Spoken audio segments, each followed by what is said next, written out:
اچھا، اسی قسم کا ایک سوال جو ہے یہ منکرین حدیث بھی کرتے ہیں. جو منکرین حدیث ہے وہ سادہ بندوں کے لیے میں بات بتا دوں، وہ کسی بھی حدیث کو نہیں مانتے، اس لیے ان کو منکرین حدیث کہتے ہیں. 3 نمازیں پڑھتے ہیں اور وہ جو 3 نمازیں پڑھتے ہیں ان کی صرف 2 رکعتیں پڑھتے ہیں. اللہ اکبر وہ نہیں کہتے، سبحانک اللہ وہ نہیں پڑھتے، سبحان ربی العظیم نہیں پڑھتے، سبحان ربی الاعلیٰ نہیں پڑھتے، رکوع کے بعد وہ کھڑے نہیں ہوتے، التحیات وہ نہیں پڑھتے، کہتے ہیں یہ قرآن میں نہیں لکھا. اللہ اکبر اس لیے نہیں کہتے، کہتے ہیں کٹھا اللہ اکبر قرآن پاک میں نہیں ہے. ان کی ایک اپنی جو ہے وہ اصطلاحات انہوں نے بنائی ہوئی ہے. خیر، وہ بھی اس قسم کا سوال کرتے ہیں کہ جب قرآن کریم میں ہر چیز کا ذکر ہے تو پھر آپ حدیثوں کو کیوں مانتے ہیں، حدیثوں کے پیچھے کیوں پڑے ہوئے ہیں؟ تو ہمارے علماء یہاں پر انتہائی بہترین اور خوبصورت جواب یہ ارشاد فرماتے ہیں کہ دیکھیے قرآن کریم میں ہر چیز کا ذکر تو ہے، لیکن قرآن کریم کو سمجھنے کے لیے ہم حدیثوں کے محتاج ہیں، کیونکہ ہمارے اندر وہ صلاحیت نہیں ہے، ہمارے اندر وہ قوت اور پاور نہیں ہے، ہمارے پاس وہ علم نہیں ہے کہ ہم ڈائریکٹ قرآن کو سمجھ لیں. اس لیے قرآن کو سمجھنے کے لیے حدیث کا علم ہونا ضروری ہے. اور جس بندے کے بعد حدیث کا ہی علم نہ ہو، مجھے بتائیے کہ وہ قرآن کی تشریحات درست انداز میں کیسے کر سکتا ہے؟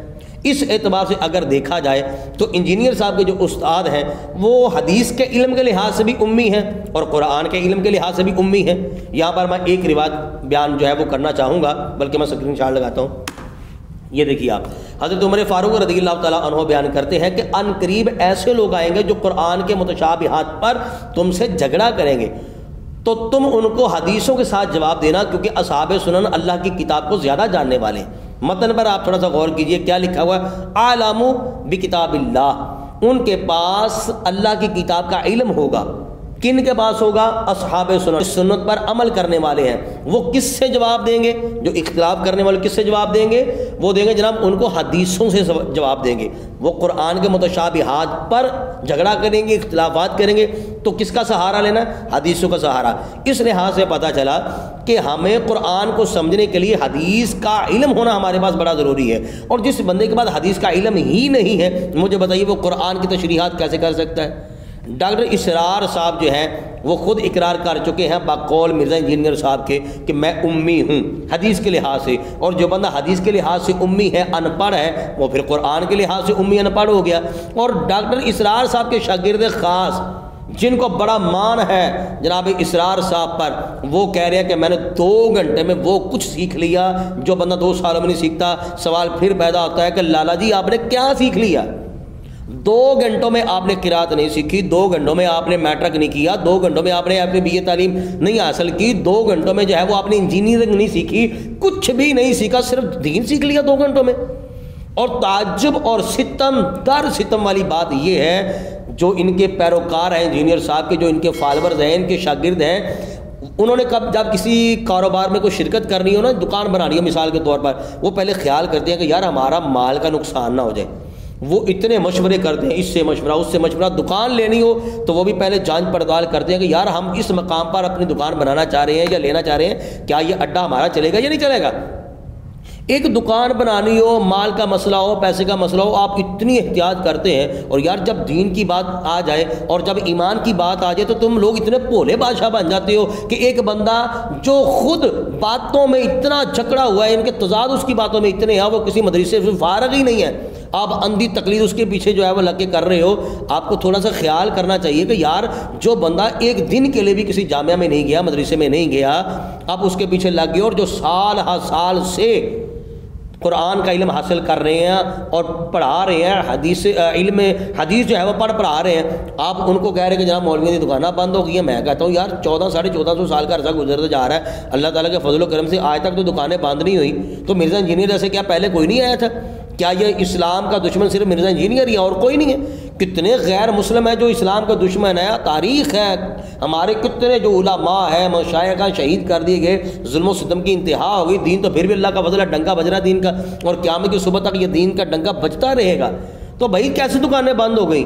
یہ آپ کی عقلیں بند کی ہوئی ہیں. سچی سی بات یہ ہے، جیسے وہ ڈگڈگی چلانے والا بندر کا تماشا دکھاتا ہے نا، یہ اس کے بعد ایک ٹرک ایسا ہے انجینئر صاحب کے بعد کہ انہوں نے جو ہے وہ آپ کو ڈگڈگی پہ لگا دیا ہے، آپ چکنی چوپڑی باتوں میں اس کے آ جاتے ہیں اور علماء پر جو ہے وہ آپ بھی تنقید کرنا شروع کر دیتے ہیں. اور بھائی اگر آپ حق جاننا چاہتے ہیں نا تو مفتی راشد محمود رضوی صاحب کا بھی آپ سنیں، لیکن دیانتداری کے ساتھ سنیں، خیانت نہیں.